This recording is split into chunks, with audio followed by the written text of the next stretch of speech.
नमस्कार, मैं डॉक्टर कपिल कुमार कुशवाहा आप सभी का हमारे YouTube channel Hindi for us में स्वागत करता हूं।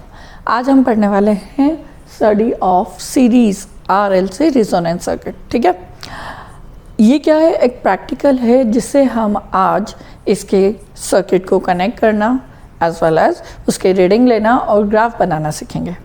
ठीक है, तो सबसे पहली बात कि इस सर्किट को इम्प्लीमेंट करने के लिए, ठीक है, इसे बनाने के लिए हमें रिक्वायरमेंट होगी सीरीज़ में, यानी हमें रिक्वायरमेंट होगी आरएलसी सर्किट की। ठीक है, आरएलसी कंपोनेंट की, एसी पावर सप्लाई की, एज वेल एज वोल्टेज और करंट मेजर करने के लिए वोल्ट मीटर और एम मीटर की।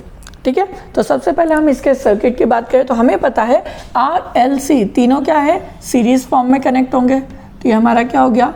सबसे पहले R, now L,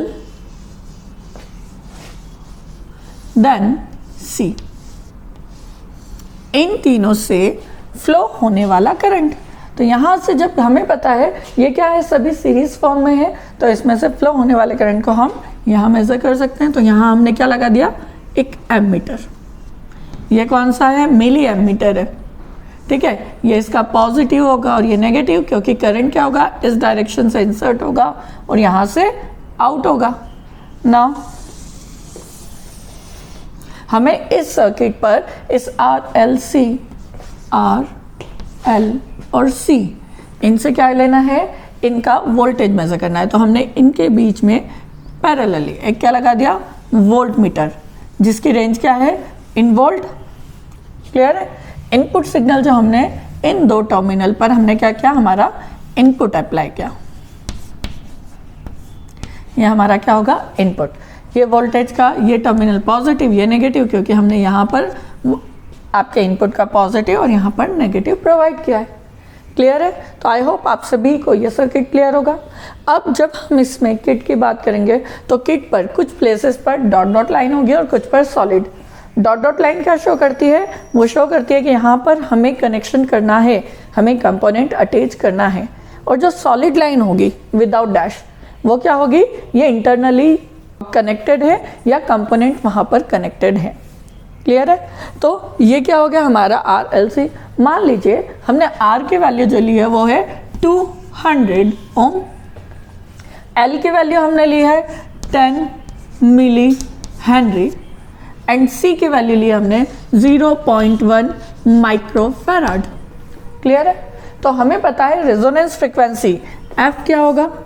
F R is equal to हमें फॉर्मूला पता है 1/2 pi under root L C. ये क्या है? रेजोनेंस फ्रीक्वेंसी का फॉर्मूला। जब आप इसमें वैल्यू पुट करते हैं तो क्या हो जाएगा? 1/2 pi under root 2 pi under root L. L की वैल्यू क्या है? 10 मिली को आप लिख सकते हैं 10 to the power -3 into C, that is 0.1 into 10 to the power -6। जब आप इस पूरे टर्म को कैलकुलेट करेंगे तो इसकी वैल्यू होगी समथिंग 5.03 किलो हर्ट्ज। क्लियर है?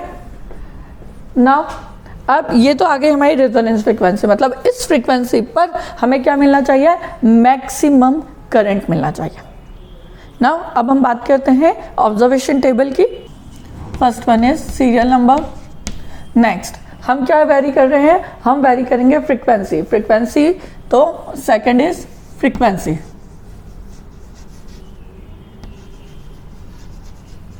फ्रीक्वेंसी किस में है? In kilohertz. हमने जो ली है वो क्या है? In kilohertz. Third is current in milli ampere and last is voltage in volt. Clear? ये हमारे क्या हो गए? 4 कॉलम हो गए ऑब्जर्वेशन टेबल। इस ऑब्जर्वेशन टेबल के रिस्पेक्ट में हमें रीडिंग्स लेनी है ना। सबसे पहले हम क्या करेंगे? हम फ्रीक्वेंसी वेरी करेंगे और उस फ्रीक्वेंसी के रिस्पेक्ट में करंट और वोल्टेज की वैल्यू को मेजर करेंगे। Clear? Now at the end frequency versus current, इन दोनों का क्या करेंगे, हम ग्राफ प्लॉट करेंगे।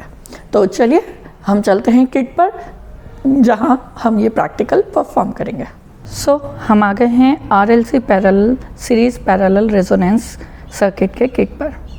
यह है हमारा किट जिस पर हमें रेजोनेंस सर्किट का ग्राफ प्लॉट करना है, रीडिंग्स नोट करनी है और उन रीडिंग्स के बेसिस पर हमारा रेजोनेंस का ग्राफ प्लॉट करना है।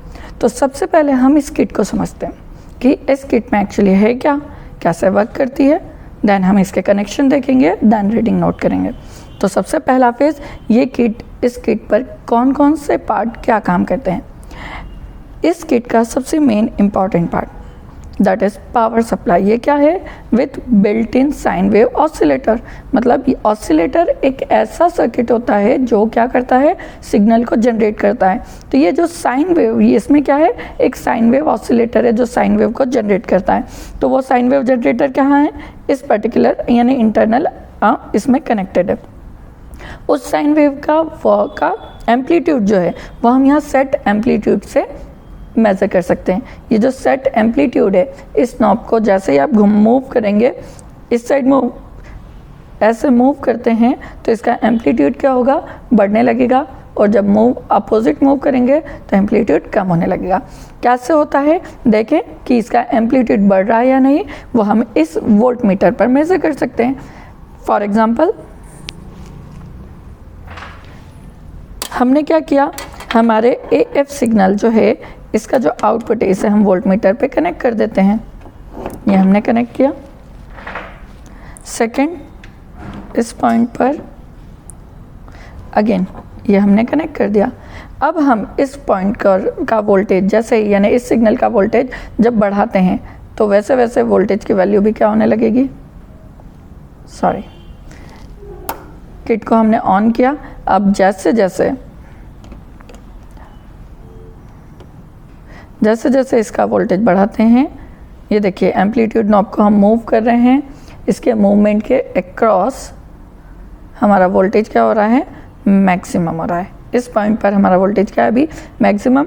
अगर हम एंटी क्लॉकवाइज मूव करते हैं तो वोल्टेज की वैल्यू क्या होने लगती है, कम होने लगती है। तो ये हमारा वोल्टेज जो है, AC वेव का जो वोल्टेज है, उसे हम इस नॉब के थ्रू इस पॉइंट से सेट कर सकते हैं। ठीक है, अभी हमने इसे मैक्सिमम पर कर दिया है। सेकेंड पॉइंट, सेकेंड मीन्स कि अब ये हमारा एम्पलीट्यूड पोर्शन हो गया, दैट इज फ्रीक्वेंसी मल्टीप्लायर। ये क्या है, फ्रीक्वेंसी मल्टीप्लायर है। जब हम इसे यहाँ रखते हैं इसका मतलब क्या है, इनटू 100। जब हम इसे यहाँ रखते हैं इसका मतलब है इनटू 1000, और जब हम इसे मूव करके यहाँ रखते हैं इसका मतलब है इनटू 10 किलो यानी 10,000। ठीक है, सो जब भी हम इस पॉइंट का क्या है, सिर्फ मल्टीप्लिकेशन का है। अब क्या मल्टीप्लिकेशन, तो ये क्या करता है, फ्रीक्वेंसी को, ये क्या है, फ्रीक्वेंसी मल्टीप्लायर है। तो ये जो है हमारा पॉइंट, ये क्या है, फ्रीक्वेंसी सिलेक्टर। जब ये इस पॉइंट पर है इसका मतलब 1 इंटू 1 के, दैट मीन्स 1 किलो हर्ट्स। इसे मूव करके हमने 2 पर लेकर आए, दैट मीन्स कि 2 इंटू 1 के 2 kilo hertz, 3 kilo hertz, 4 kilo hertz, 5 kilo hertz, 6, 7, 8, 9 as well as 10 kilo hertz. मतलब यहाँ पर फ्रीक्वेंसी कहाँ से कहाँ तक मूव हो सकती है, 1 किलो हर्ट्स से 10 किलो हर्ट्स।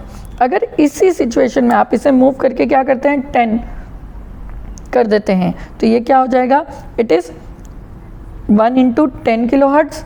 सो ये टोटल कितना हो गया, 10 kilo hertz, it is 20 kilo hertz, it is 30 kilo hertz, 40 kilo hertz, 50 kilo hertz, 60, 70, 80 kilo hertz and so on. इस वे में इसकी मैक्सिमम क्या हो जाएगी, 100 किलो हर्ट्स।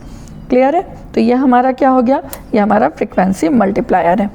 नाउ अब ये जो तीनों पॉइंट है, ये क्या है, ये AC सिग्नल के पॉइंट है। ये एम्पलीट्यूड सेट करता है, ये फ्रीक्वेंसी मल्टीप्लायर है, और ये फ्रीक्वेंसी नॉब है। अब ये जो पर्टिकुलर सिग्नल है, AC सिग्नल, ये हमें कहाँ से मिलेगा, तो ये हमें मिलेगा इस AF आउटपुट से। अभी हमने लगाया था AF आउटपुट लगाकर वोल्ट मीटर पे लगा कर, इससे हमने एम्पलीट्यूड सेट किया था। सो यहाँ पर हमें क्या मिलेगा, AC इनपुट सिग्नल इन 2 पॉइंट से, और इस AC इनपुट सिग्नल की फ्रीक्वेंसी हम किससे चेंज करेंगे, इस पर्टिकुलर नॉब से।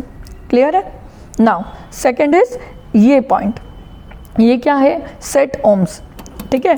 यहाँ पर जब इस सेट ओम्स मतलब ओम्स में किसकी वैल्यू होती है, रजिस्टर की, यानी जब हमें रजिस्टर की वैल्यू सेट करनी हो तो हम इस नॉब से रजिस्टर की वैल्यू सेट कर सकते हैं। ये रजिस्टर कहाँ से कहाँ तक है, 50 ओम से लेकर 200 ओम तक है, क्लियर है। आप जब इसे यूँ मूव करते हैं 1 पॉइंट से तो ये कितना हो गया, 75 ohm, now it is 100 ohm, now 125, now 150 and it is a 200 ohm. और ये ओम रजिस्टर का यानी ये रजिस्टेंस हमें कहाँ मिलेगा, इस पॉइंट पर मिलेगा। नाउ थर्ड पॉइंट जो है सेट माइक्रोफेराड, मतलब यहाँ पर हम किसकी वैल्यू ले रहे हैं, कैपेसिटर की वैल्यू को मेजर करें। फॉर कैपेसिटर की वैल्यू के लिए हम क्या करते हैं, यहाँ 3 कैपेसिटर यानी it is a variable capacitor.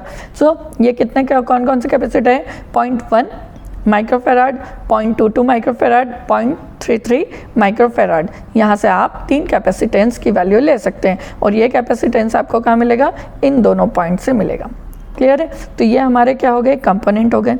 ये हमारा क्या है, मिली एमीटर, मतलब ये करंट को मेजर करेगा और ये वोल्ट मीटर है जो क्या करेगा, वोल्टेज को मेजर करेगा।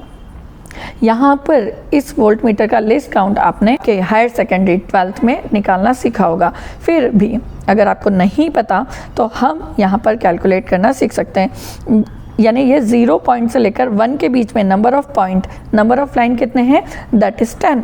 तो 1/10, 1/10 जब आप करेंगे तो इसकी वैल्यू क्या आएगी, दैट इज़ 0.1। इसका मतलब कि इस वोल्ट मीटर का लिस्ट काउंट क्या है, 0.1। सेम एज अब हम क्या करेंगे, इस एमीटर का लिस्ट काउंट फाइंड करते हैं। तो एमीटर का 0 से लेकर ये 5 के बीच में नंबर ऑफ लाइंस कितने हैं, जब आप इसे काउंट करोगे तो that is 10। So 5/10 that is 0.5, यानी इसका एक लाइन कितने की है, दैट इज़ 0.5 की, क्लियर है। अब हम बात करते हैं सर्किट की। तो ये हमारा जो सर्किट है ये हमारा सीरीज सर्किट है और ये सेकंड जो सर्किट है that is a parallel circuit. इस सर्किट में 2 चीज़ें मेन है, जहाँ भी सॉलिड लाइन आपको दिख रही है वो सॉलिड लाइन क्या है, वो सॉलिड लाइन इंटरनली कनेक्टेड है, पर जहाँ भी डैश डैश लाइन है, ठीक है, डॉट डॉट लाइन है, वो लाइन क्या है, वो लाइन आपको कनेक्ट करनी है, वो कंपोनेंट आपको कनेक्ट करना है। तो यहाँ पर देखिए इन दोनों पॉइंट के बीच में सॉलिड लाइन है, इन दोनों पॉइंट के बीच में भी क्या है, सॉलिड लाइन है, पर ये रजिस्टर का जो पॉइंट है इन दोनों के बीच में डैश डैश है। दैट मीन्स कि यहाँ पर आपको क्या करना है, रजिस्टर कनेक्ट करना होगा। तो यहाँ पर ये रजिस्टर कनेक्ट करने के लिए आपको दिया हुआ है रजिस्टर के पॉइंट, ये दोनों ब्लू पॉइंट क्या होंगे, इन दोनों पॉइंट से कनेक्ट होंगे। नाउ देन ये दोनों पॉइंट क्या है, सॉलिड लाइन है, तो यहाँ पर आपको कुछ कनेक्ट नहीं करना। फिर ये इंडक्टर जो है L, यहाँ पर क्या है, कोई लाइन शो नहीं की गई है, ये क्या है, सॉलिड लाइन है। दैट मीन्स कि यहाँ इंटरनली इंडक्टर L कनेक्टेड है। नाउ अगेन ये क्या है, सॉलिड लाइन है, पर ये कैपेसिटर के प्लेस पर क्या है, डॉट डॉट लाइन है। ये डॉट डॉट लाइन क्या शो कर रही है कि यहाँ पर आपको कैपेसिटर कनेक्ट करना होगा जो ये येलो पॉइंट से कनेक्टेड होंगे। नाउ अगेन ये सॉलिड लाइन, ये ब्लैक पॉइंट, इन दोनों ब्लैक पॉइंट के इन साइड क्या है, एक राउंड सर्कल है, उस पर लिखा है मिली एम्पियर। दैट मीन्स कि यहाँ पर आपको एम मीटर कनेक्ट करना होगा जिसकी रेंज क्या होनी चाहिए, मिली एम्पियर। तो इस पॉइंट को आप यहाँ से और इस पॉइंट को यहाँ से कनेक्ट करेंगे तो ये आपका मिली एम्मीटर कनेक्ट हो जाएगा। नाउ ये पूरी एक सॉलिड लाइन, मतलब इनके बीच में कनेक्शन की रिक्वायरमेंट नहीं है। फिर ये दोनों पॉइंट यानी इस सर्किट के वोल्टेज जो है वो हम यहाँ से कैलकुलेट कर सकते हैं। और ये क्या है, डॉट डॉट लाइन है, इसका मतलब यहाँ पर हमें वोल्ट मीटर कनेक्ट करना होगा, तो ये वोल्ट मीटर यहाँ से कनेक्ट होगा, क्लियर है। अब ये पूरा सर्किट है, इस सर्किट में ये क्या है, इनपुट सिग्नल है। तो इस इनपुट सिग्नल को हम क्या करेंगे, इनपुट सिग्नल इस AF आउटपुट से प्रोवाइड करेंगे, तो ये दोनों पॉइंट कहाँ से हो जाएंगे, इनपुट सिग्नल से कनेक्ट हो जाएंगे। तो चलिए हम इस सर्किट को कनेक्ट करते हैं। इस सर्किट को कनेक्ट करने के लिए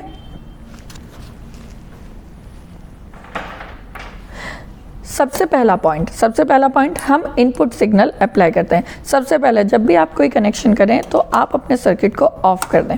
हमने इस सर्किट को ऑफ किया, सबसे पहले हमें अप्लाई करना है इनपुट। तो हमने ये इनपुट का 0.1 लिया और इसे इनपुट सिग्नल पर अप्लाई किया। Now next is second point, मतलब ये इनपुट का नेगेटिव जो है वो इसके नेगेटिव से कनेक्ट है, क्लियर है।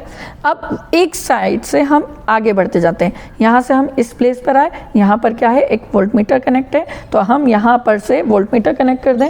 तो वोल्ट मीटर कनेक्ट करने के लिए आप क्या करेंगे, वोल्ट मीटर का पॉजिटिव, ये अपर साइड जो है वो पॉजिटिव, तो ये वोल्ट मीटर के पॉजिटिव से एंड वोल्ट मीटर का जो नेगेटिव है, वोल्ट मीटर का जो नेगेटिव है उससे वोल्ट मीटर के नेगेटिव से कनेक्ट कर दिया, तो ये हमारा सर्किट क्या हो गया, कनेक्ट हो गया। क्लियर है। नाउ अब हम कनेक्ट करेंगे रजिस्टर। तो रजिस्टर कनेक्ट करने के लिए हमने क्या किया, इस रजिस्टर के स्टार्टिंग पॉइंट को इस रजिस्टर के एक पॉइंट से और इसी के एंडिंग पॉइंट को इस रजिस्टर के सेकंड पॉइंट से कनेक्ट कर दिया। इसका मतलब क्या हुआ कि ये रजिस्टर जो है 200 ओम का रजिस्टर, वो इस पॉइंट से करंट आएगा, यहाँ आएगा, फिर यहाँ से करंट होता हुआ इस पॉइंट से यहाँ आ जाएगा। अब इंडक्टर तो इंटरनली कनेक्ट है, सो अब हमें अप्लाई करना है क्या, कैपेसिटर। तो कैपेसिटर का एक पॉइंट लिया हमने, वो हमने कहाँ अप्लाई किया, इस प्लेस पर, और कैपेसिटर का सेकंड पॉइंट जो है वो हमने कहाँ कनेक्ट कर दिया, इस प्लेस पर। ठीक है। अब हमें क्या अप्लाई करना है, हमें नेक्स्ट पॉइंट जो है, नेक्स्ट सर्किट ये क्या है, मिली एमीटर। तो मिली एमीटर का ये पॉइंट हमेशा जहाँ से करंट इंसर्ट होगा वो क्या होगा, पॉजिटिव। तो ये टर्मिनल लिया, ये क्या हो गया, पॉजिटिव। और मिली एमीटर का सेकेंड पॉइंट जो होगा वो कहाँ होगा, नेगेटिव, जहाँ से करंट बाहर जाएगा। तो ये मिली एमीटर का सेकेंड पॉइंट हमने ये इस पॉइंट से लेकर हमने इसे यहाँ कनेक्ट किया। तो ये हमारा क्या हो गया, सर्किट कनेक्ट हो गया। अब इस सर्किट पर देखिए, ये हमारा क्या है, सर्किट कनेक्ट है। इस सर्किट का अब हमें क्या करना है, इस सर्किट से आउटपुट लेना है। क्लियर। तो इससे आउटपुट लेने के लिए सबसे पहले हमें क्या करना होगा, हमें इस सर्किट को ऑन करना होगा। जैसे ही हमने ऑन किया तो हमारा वोल्टेज अभी किस पर सेट है, मैक्सिमम पर। तो ये क्या हो गया, मैक्सिमम वैल्यू दिखाने लगा। नाउ अब हमें क्या करना है, फ्रीक्वेंसी के अक्रॉस सर्किट से फ्लो होने वाले करंट को और वोल्टेज को मेजर करना है। तो वो हम कैसे कर सकते हैं, तो उसके लिए आपको क्या करना होगा, आपके स्क्रीन पर देखिए, अभी हमने ये एक टेबल ड्रॉ की है, that is observation table. R की वैल्यू, एल की वैल्यू और सी की वैल्यू ये हम लिखेंगे। तो आर की वैल्यू हमने यहाँ क्या रखी है, तो यहाँ देखिए आर की वैल्यू कितनी है, 200। तो हम आर के प्लेस पर क्या पुट कर दें, 200। एल तो हमें पता है, that is 10 milli henry, it is ohm. Now third is capacitor. Capacitor की वैल्यू क्या है, 0.1 माइक्रोफैराड। तो यहाँ क्या लिखा, 0.1 माइक्रोफैराड। तो इस टाइप से आपको क्या करना है, टेबल ड्रॉ करना है। इस टेबल में RLC सीरीज़ जो है, इसके लिए हमने टेबल ड्रॉ की है। सीरियल नंबर 1 to 10 रीडिंग्स हम लेने वाले हैं। क्यों, क्योंकि हमारा जो फ्रीक्वेंसी है वो क्या है, 1 to 10 ही है, इसलिए हमने फ्रीक्वेंसी सेकंड पार्ट जो कॉलम है दैट इज़ फ्रीक्वेंसी। इस फ्रीक्वेंसी के रिस्पेक्ट में हम कैसे मेजर करने वाले हैं, करंट को और वोल्टेज को। तो यहाँ जो फ्रीक्वेंसी है that is 1 kilohertz, 2 kilohertz, 3 kilohertz, 4 and so on up to 10 kilohertz. ठीक है। नाउ इस फ्रीक्वेंसी के रिस्पेक्ट में जो भी करंट आएगा हम वो यहाँ मेज़र करेंगे, जो वोल्टेज आएगा उसे यहाँ मेज़र करेंगे। इस तरह से हम इस सीरीज़ RLC की रीडिंग नोट करेंगे। तो चलिए हम 1 by 1 सीरीज़ RLC की रीडिंग नोट करते हैं। ठीक है। तो सबसे पहले हमने हमारे पास जो है, हमारे इस सर्किट से इस फ्रीक्वेंसी को हमने मूव करके कितना कर दिया, 1। ठीक है। जैसे ही इसकी वैल्यू क्या हुई, 1, तो उस सिचुएशन में आप देखिए इस करंट की वैल्यू कितनी हो गई, यहाँ से 0 से बढ़कर या आगे आई है। जब आप इसे पैरेलली देखेंगे तो इसकी वैल्यू आपको दिखेगी, दैट इज़ 0.5, 1.5, 2। मतलब करंट की वैल्यू, जब आपने इसे 1 किया, करंट की वैल्यू कितनी हो गई, 2। तो आप करंट इन मिली एम्पियर की प्लेस पर, ये जो आपका है करंट इन मिली एम्पियर, इस पर हम क्या लिख देंगे, इट इज़ 2 मिली एम्पियर। अब वोल्टेज देखें तो जो आपका वोल्टेज है, यहाँ पर जो वोल्टेज है दैट इज़ 4.7। तो वोल्टेज कितना हो गया, दैट इज़ 4.7। यहाँ आपने लिख दिया 4.7। क्लियर है। अब हम फिर से क्या करते हैं, इस फ्रीक्वेंसी नॉब को मूव करके क्या किया हमने, इसे किया 2। जैसे ही हमने इसे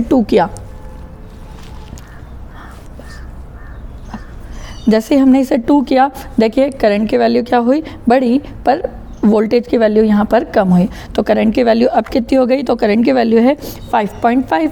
तो 2 पर कितना आ गया, 5.5। ना वोल्टेज कितना है, दैट इज़ 4.5, तो यहाँ पर आ गया 4.5। नाउ नेक्स्ट फिर से हमने इसको क्या किया, इंक्रीज़ किया और बढ़ाकर कितना कर दिया 3।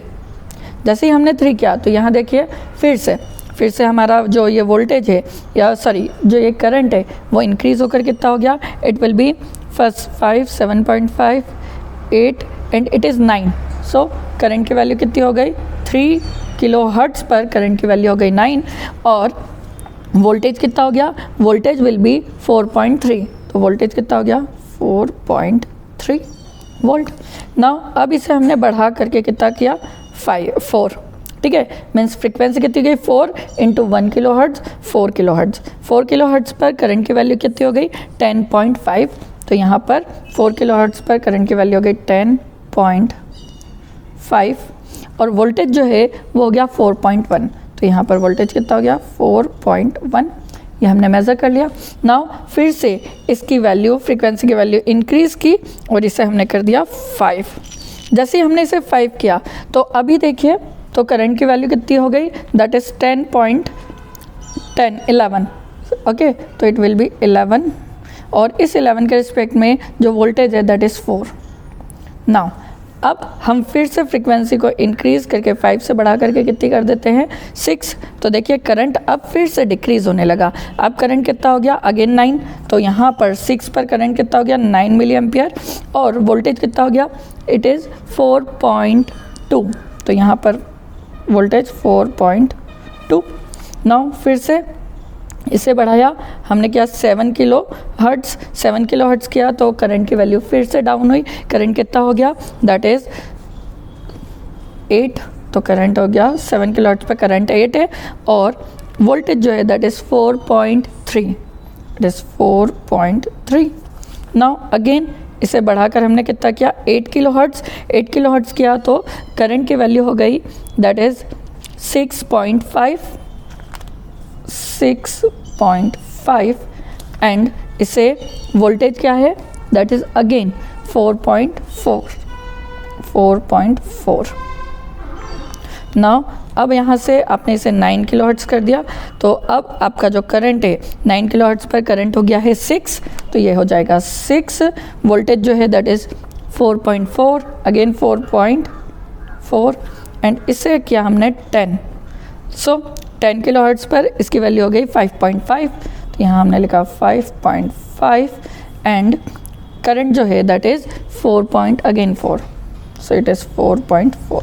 ये हमारी क्या हो गई, ये हमारी रीडिंग्स आई हैं किसकी, सीरीज़ कनेक्शन की, RLC सीरीज़ अनुनादी परिपथ की। अब यहाँ पर देखिए इस 5 पर मीन्स जब फ्रीक्वेंसी की वैल्यू क्या है 5 किलो हर्ट्ज़ से उस सिचुएशन पर हमारा करंट क्या है मैक्सिमम है। क्लियर है, इसका मतलब क्या निकला कि 5 के जो है वो हमारी रेजोनेंस फ्रीक्वेंसी होगी और यही चीज़ जब हमने ये तीनों वैल्यू रख कर रेजोनेंस फ्रीक्वेंसी के फॉर्मूले में रखा और FR निकाला वो नियर अबाउ क्या था 5 था। सो हमारी फ्रीक्वेंसी जो है वो क्या हो गई 5 किलो हर्ट्ज़। 5 किलो हर्ट्ज़ पर हमारी मैक्सिमम करंट कितना आया 11। दैट मीन्स कि हमारा जो सर्किट है वो सिलेक्टर की तरह वर्क कर रहा है और जो ये 5 है रेजोनेंस फ्रीक्वेंसी पर मैक्सिमम करंट मिलता है। अब एक और चीज़ अगर हम यहाँ देखें कि अगर और रेजोनेंस फ्रीक्वेंसी कितनी रखी हमने दैट इज़ 5, ये हमने 5 पर सेट किया है, हमारा करंट क्या है अभी भी मैक्सिमम है। और अब अगर हम इस रेजिस्टेंस की वैल्यू को क्या करते हैं वेरी करते हैं तो इस मैक्सिमम करंट पर क्या इफेक्ट होता है हम वो देखें। तो देखिए जैसे ही हम रेजिस्टेंस कम करते हैं तो क्या होगा, जैसे ही रेजिस्टेंस कम किया करंट की वैल्यू इंक्रीज़ हुई, रेजिस्टेंस आप और कम करिए करंट की वैल्यू और ज़्यादा होगी, रेजिस्टेंस और कम किया करंट की वैल्यू और बढ़ी, रेजिस्टेंस की वैल्यू और कम की आपका करंट क्या हो गया और बढ़ा। क्लियर है, अभी हमने रेजिस्टेंस क्या कर रखा था मैक्सिमम पर, मतलब इम्पीडेंस की वैल्यू क्या थी maximum, that is why current की वैल्यू क्या थी मिनिमम। क्लियर है, ये हमने देखा था कि इम्पीडेंस रेजिस्टेंस इस सर्किट का जो इम्पीडेंस होगा वो जितना ज़्यादा होगा ठीक है आपका करंट उतना कम होगा और इम्पीडेंस जितना कम होगा आपका करंट कितना होगा उतना ज़्यादा होगा। तो देखिए अगर हम 100 कर देते हैं तो एक रेजोनेंस फ्रीक्वेंसी हमारा करंट क्या हो गया 15 हो गया। क्लियर है, तो ये था हमारा सीरीज़ सर्किट। अब हम इस सीरीज़ का हम क्या करें ग्राफ प्लॉट करते हैं। चलिए, तो ये हम ग्राफ प्लॉट कर रहे हैं। ये एक्स एक्सिस जिस पर हमने क्या लिया है frequency, that is in kilo hertz. ये वाई एक्सिस जिस पर हमने लिया है करंट इन मिली एम्पियर। ठीक है, अब इसके जो ब्लॉक पर डिवीज़न है, दैट इज़ हमने जो डिफरेंस लिया है वो क्या है 1 का है। तो आप इस पर स्केल की वैल्यू लिख सकते हैं। ठीक है, हमारा वीडियो बड़ा हो रहा है, दैट इज़ वाई हमने अभी वैल्यू नहीं लिखी, पर इट इज़ कंपलसरी। सो अभी हम according to our observation table हम इस ग्राफ को प्लॉट करते हैं। तो 1 किलो हर्ट्ज़ पर हमारे करंट की वैल्यू कितनी है 2। तो हमने 1 किलो हर्ट्ज़ पर करंट की वैल्यू रख दी है 2 किलो हर्ट्ज़ पर इट इज़ 5.5, तो it will be 5.5. Now at 3 kilohertz it will be 9. For 3 kilohertz it is 9. For 4 kilohertz it will be 10.5. तो ये 4 kilohertz पर इसकी वैल्यू क्या हो गई 10 एंड ये हो गई 10.5. Now at 5 kilohertz it will be 11. तो ये 5 kilohertz पर हम इसकी वैल्यू जो है वो क्या हो गई that is 11. तो ये हो गया हमारा 5 kilohertz और इसकी वैल्यू क्या हो गई 11. Now at 6 kilo hertz it is 9. तो एट 6 किलो हर्ट्ज़ पर इसकी वैल्यू क्या हो गई that is 9. At 7 kilo hertz it is 8 milli ampere. तो 7 किलो हर्ट्ज़ पर इसकी वैल्यू हो गई 8 milli ampere. And 8 kilo hertz पर इसकी वैल्यू है 6.5. तो 8 किलो हर्ट्ज़ पर इसकी वैल्यू है ये 6 and it is 6.5. At 9 kilo hertz it is 6. तो 9 किलो हर्ट्ज़ पर इसकी वैल्यू कितनी हो गई 6 and at 10 kilo hertz it is 5.5. तो इट इज़ 5.5. नाउ ये हमारा क्या आ गया ग्राफ आ गया. अब इस ग्राफ को जब हम ड्रॉ करते हैं तो ग्राफ में जो बोलते हैं स्मूथनेस होनी चाहिए. उसके लिए हम क्या कर सकते हैं कुछ पॉइंट स्किप भी कर सकते हैं. तो हम इस ग्राफ को प्लॉट करते टाइम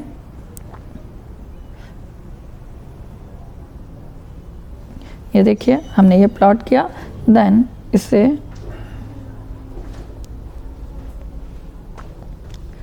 ये हमारा क्या हो गया रेजोनेंस फ्रीक्वेंसी का ग्राफ.